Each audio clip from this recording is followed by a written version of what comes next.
What's going on, y'all? Today we got NBA Commissioner exposes how Michael Jordan and Kobe Bryant would have totally dominated today's NBA. Let's get into it, man. Hey, what's up, everybody? This is Charles up? Sabansi. I want to welcome you guys to another episode of the Dreamers Pro Show, where we cover everything from sports, hot topics, you guys. Straight to it, my fault. So anyway, let me get into this show here. This morning, I was doing some research, and I came across an article, I believe it was from fadeawayworld.net, that was centered on some comments, or excuse me, a sit-down that Kevin Garnett had with NBA commissioner, reigning commissioner, Adam Silvers. And they were talking about various things, but in this particular soundbite that we want to play for you guys, they were basically, Kevin Garnett was basically asking Adam Silver about how he feels this current style of basketball is working, for the NBA. Is it working? This faster pace, higher scoring, no defense. Is this really working? So what we want to do is, before we really delve into this video, because I got a lot of points that I want to touch on, is we want to play this exchange between Kevin Garnett and Adam Silvers, and then we're going to really come back and get into this thing here. So take a listen to this exchange quickly. Is the high scoring working? Is speeding the game up? I asked this with a follow-up because I want to know, will there ever be a time in our lives where the hand check comes back? Is that going? Is this kind of the wave in which we're going now? I'll answer it coming from the fan in me, which is, and maybe data comes into play here because I can look at television ratings and other measures of interest. There was a point, I believe, probably in around the late 90s when the game became too physical. And I think we lost some of For our viewers, you mean? Yeah, and I think for our fans, from the aesthetic enjoyment of the game, where it de-emphasized the... What y'all think about this right here? Because I don't really feel it. I mean, all right, let me just shut up, because I wasn't, y'all know, I was not born in the 90s. I was born in 2003, so this is before my time. I can't really talk on this, but let me know if that's true. Did the NBA lose some fans because the NBA was too physical? Y'all feel like that? The skill a player had, and maybe weighted too heavily physicality, where a big, strong player could come in and prevent a incredibly skilled player from doing those kinds of things. I think of, not that he's a small guy, but a smaller player like Steph Curry can do on the floor. I think that when you think of some of his ability to shoot, his ability to move through the paint, that if guys could just bang him and knock him to the ground, as that was once the case in the league, I don't think that would be a better brand of basketball. I also think we have to find the right balance, because I know when I sit in the stands or talk to friends sometime. Okay, thank you. At least you got to be aware. You know what I'm saying? He has to be aware. The commission has to be aware. You got to find some balance. Okay, you don't want it to be, you want to have some skill involved. Not to say there wasn't skill involved in the 90s, but you want to have more skill involved, less physicality. You want to be less physical players be able to move around and do things like that. But you also have to find that balance, bro, to where it's not every tic-tac foul ain't a call, bro. They letting them play. It's not flagrants left and right, not technical fouls for little things like that, bro. We got to get it together, man. They want to bring back, and we've tried to bring back a little bit more of the physicality. Like, I think people like to see hard defense. I mean, it goes a little bit before to what you and I are talking about, like touch and feel. Like, I don't think either people like that idea that guys can go through unscathed and you're protecting your star players. And in fact, we made some changes this season where sort of, I don't know, the unnatural basketball moves, you know what I'm referring to, and where those were being, players were gaming the system in a way, and brilliant players playing by the rules had found ways where those were becoming defensive fouls. So we reset this year, which is something you got to do in the offseason. You don't want to change mid-course, but we made it clear, those players, that's no longer going to be a foul. And of course, because they're the greatest players, they adjust and they find other ways to score. So you heard what they had to say. Now, I want to firstly say this, and I'm going to say it because I got to tell my audience, our audience what we think.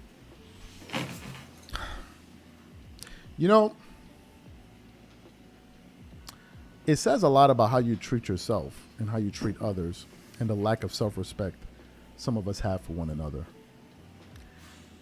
Kevin Garnett, who was one of my favorite players growing up, loved this game. Whenever I see Kevin Garnett talking to Paul Pierce, talking to this person, talking to that person, on All the Smoke or wherever he was, KG's always cursing up a storm. Cursing up a good old storm. The minute you sitting down in front of Adam Silver's, all of a sudden now you well-spoken, well-behaved.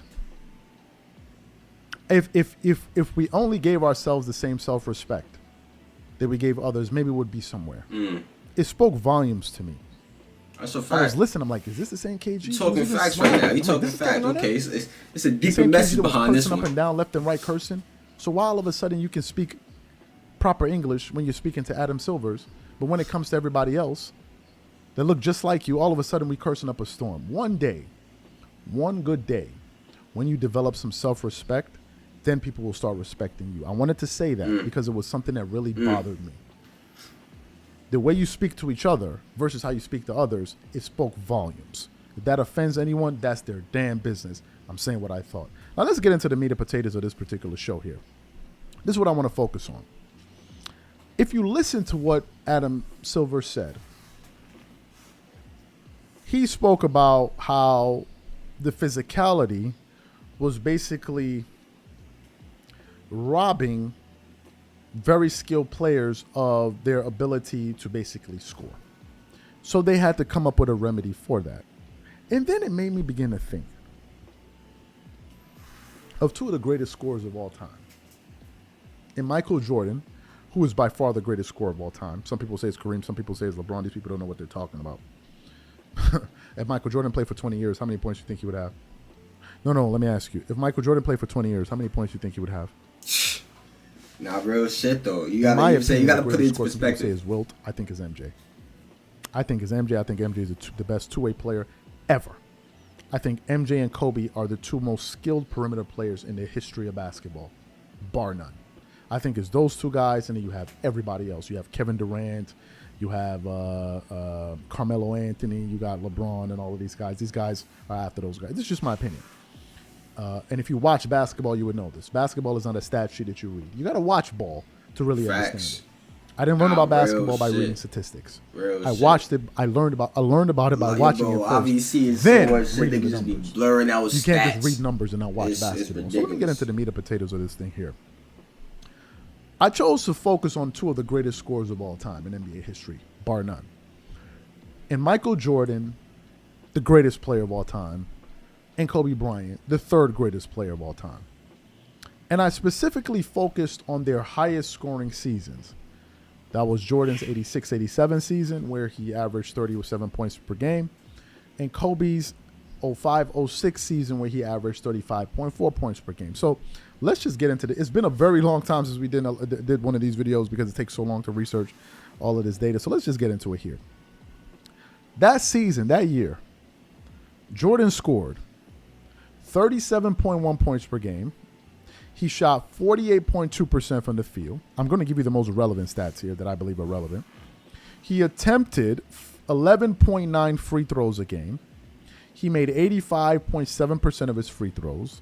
He attempted 27.8 shots per game. He attempted 0.8 3-point shots. Pay attention to that number.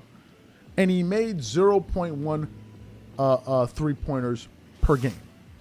That season, Jordan attempted 66 threes and made only 12.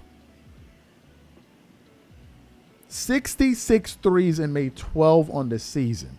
That's like 2 every quarter or something like that, or 3 every quarter. And his effective field goal shooting percentage was 48.4. Good, we got that number. Kobe, the year he averaged 35, that year he averaged 05-06, he averaged 35.4 points per game on 45% shooting. He attempted 10.2 free throws a game, which is 1 less free throw, almost 2 less free throws than MJ, which shows you Kobe was doing a lot of jump shooting. He shot 85% from the free throw line. He attempted 27.2 shots per game. He attempted 6.5 threes and made 2.3 threes that year. And Kobe basically scored the majority of all of his points on just 2-point shots. That season, Kobe attempted 1,665 2-point shots and made 798. And Kobe's effective field goal shooting percentage that year was 49.1. That same year, Kobe outshot the league average, with 48.2 from the 2-point in twos. That's what he shot on twos. And he outshot the league in free throw shooting percentage at 84% to the league's 77%.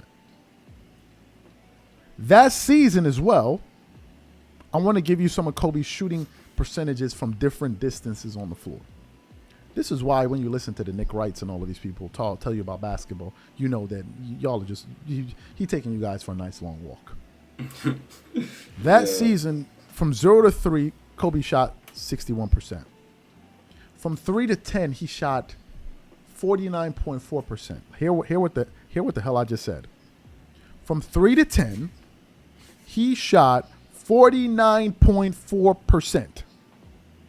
From 10 to 16, he shot 45%.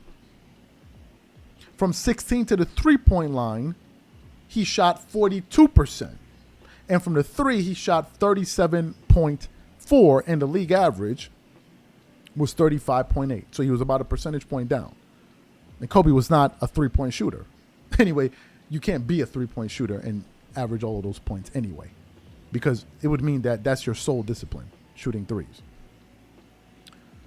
It was clear that Kobe Bryant was not the same shooter from three like Kevin Durant or Kawhi Leonard or Stephen Curry. These are elite three-point shooters. Elite three-point shooters. Guys that can shoot in the mid-40s. Kawhi, KD, Curry. That's the level those guys are at. He wasn't that.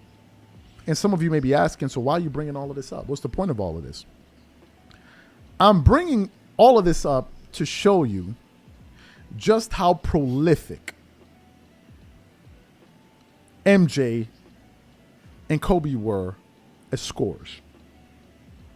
And I'm just showing you what these guys could do in this particular era today, where the game is less physical, to go back to what Adam Silver said. There are more possessions. You guys go figure out what that means. The fact that there are more possessions. Because those guys were scoring all of those points in a slower era, where teams could play physical defense, where they could hand check you and hard foul you without getting any foul calls. They were putting up those type of buckets then. So imagine what they would be able to do today. I believe that if MJ and Kobe were in their prime today, you saw what Devin Booker was doing during that playoff run. That's what MJ will be doing every damn night. Because if you believe that Michael Jordan, if he decided not to focus on the 40 balls, 50 balls, it's gonna be an all day low. I ain't gonna lie. You're telling me that Michael Jordan, the greatest player of all time, he's gonna be so free to do whatever he wants. They can barely touch him. Yeah, it's gonna be nasty. Kobe too, man. 40s all, you know, Kobe go get his for a fact. R.I.P. Kobe, man. But if y'all enjoyed the reaction, be sure you like the video, comment, subscribe, click on the last reaction over here. I'm out of here, man.